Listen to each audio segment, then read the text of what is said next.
correto. Hoje o assunto é aluguel. Vários problemas relacionados a isso. O pessoal, tanto que aluga quanto também é locatário, que tem dúvida. Então, por isso, convidamos hoje o especialista, que é o advogado e professor e coordenador de pós-graduação, Gabriel Schumann, que está com a gente aqui já mais cedo, respondeu algumas questões e agora nós temos mais dúvidas, mais perguntas. E, Gabriel, a gente tem uma pergunta que chegou para a gente por vídeo. A gente tem uma situação aí, né, um aumento no valor de 13% no aluguel, bem acima, né, dos índices que geralmente regulam o aumento do aluguel, né, que é o IPCA e também o IGPM, e é o que aconteceu com a nossa telespectadora, uma cozinheira de Curitiba. Vamos ver o vídeo então que ela mandou?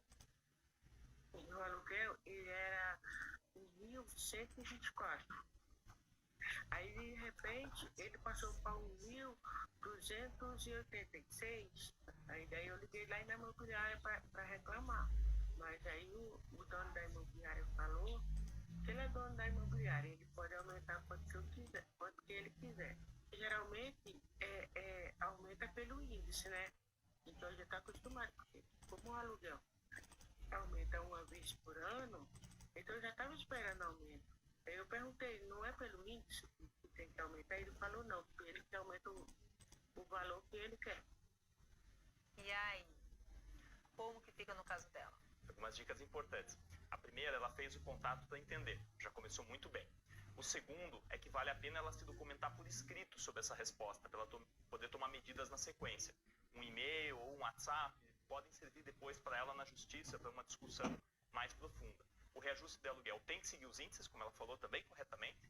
São os índices também que ela falou, né? Ou a IPCA ou a IGPM. Então, como é que a gente começa? Olhando o contrato. Tem algum critério, tem algum índice? Se não tiver, é incomum, mas se não tiver, a gente recomenda que se adote um dos dois. Não é possível, independente de ser dono da imobiliária ou não, adotar um índice arbitrário. Tem exceções, que acho que no caso dela não importam muito, em que há uma discussão mais ampla, porque o imóvel defasou muito, mas normalmente ela se na justiça definindo, olha, o valor do aluguel já tem muito tempo, ele já está defasado, mas não é definido só pelo locador ou só pelo locatário, chegam e definem o valor que eles querem. Então, me parece que ela tem direito a discutir isso, possivelmente vai ter que discutir na justiça para ela poder permanecer no imóvel e ter o pagamento do aluguel no valor correto. Teria que procurar, então, um advogado nesse caso? Ela consegue ir nos juizados especiais sem um advogado. Ela pode também contar com o advogado se ela achar que é importante, ou com a defensoria pública se ela achar que o perfil dela atende melhor. Para ter daí esse esclarecimento, né?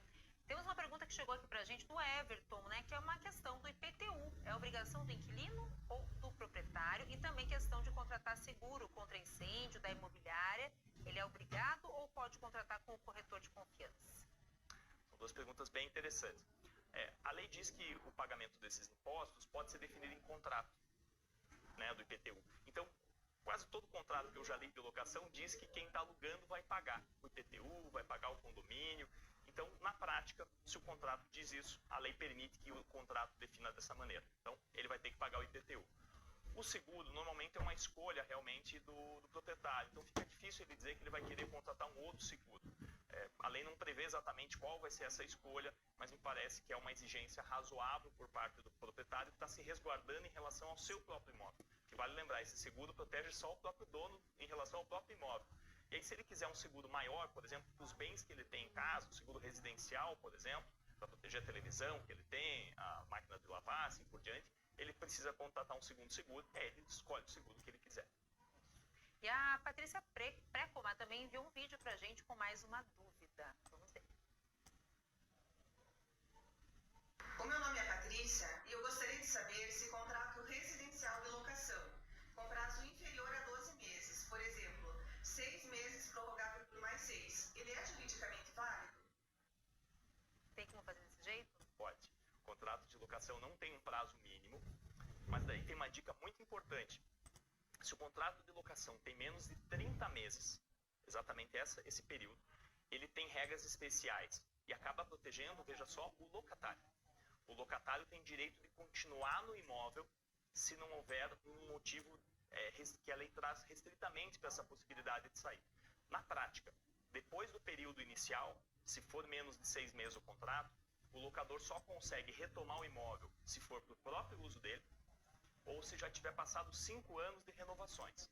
Por isso que quase todo contrato de locação que a gente vê, quando é para moradia, quando é residencial, tem duas características. Tem pelo menos 30 meses, muitos dizem assim, 30 meses e, sei lá, 31 meses, 36, tem pelo menos 30 meses e são inscritos, porque fica muito mais fácil para retomar o imóvel. Basta ter passado o período do contrato e o proprietário pode retomar. Quando eles têm menos de 30 meses, que parece que é menos proteção, não é, porque a lei de locação, sabendo que é muito sofrido você ficar mudando todo o tempo, disse, olha, se você não fizer pelo menos 30 meses, você não pode tirar o locatário que estiver pagando em dia, se você não tiver um desses motivos especiais. Ó, vamos entrar então nesse assunto aqui, ó. O Valdomiro diz que tem uma casa alugada, inquilino está 3 meses sem pagar, desrespeito ao contrato, não podia cães grandes, por exemplo, e eles têm. Posso pedir o despejo? Pode pedir o despejo com muito menos, inclusive. Para a gente poder pedir a extinção do contrato de locação, eu posso ter um atraso de aluguel. Já é suficiente, eu não preciso ter um atraso acumulado, não preciso ter vários meses. Só o detalhe importante, se for uma questão de atraso, a gente tem que ver a garantia. Se tem uma garantia contratual, o despejo não é imediato. O juiz vai dizer, olha, a juíza vão determinar o locatário, olha, você não quer tentar pagar aqui? Né? Se não tiver garantia, o despejo já sai muito mais rápido. E tem duas infrações aqui, é interessante, né? Tem uma infração que é má utilização, então o imóvel não podia ter cães de grande porte. Tem uma discussão se pode proibir animais, mas animais de grande porte, talvez seja razoável a proibição. Se está descumprindo o contrato, eu tenho despejo e também vale lembrar, tem multa por descumprimento do contrato, quase todo contrato tem uma regrinha para isso. Uma multa se atrasa o aluguel, mas outra multa se descumpre outra coisa. Não cuida da casa, não respeita, subloca para outra pessoa, usa para fim comercial, enfim, tem um descumprimento, tem multa, além da possibilidade do despejo. Pessoal, vamos fazer mais uma rodada, porque tem muita questão chegando aqui, então a gente fica aqui até as 8h30, claro, no Bom Dia Paraná. O Gabriel continua com a gente e já respondemos mais questões no quadro Direito Direto, que está de volta hoje, nova temporada. Você pode participar mandando a sua mensagem pelo aplicativo Você na RPC.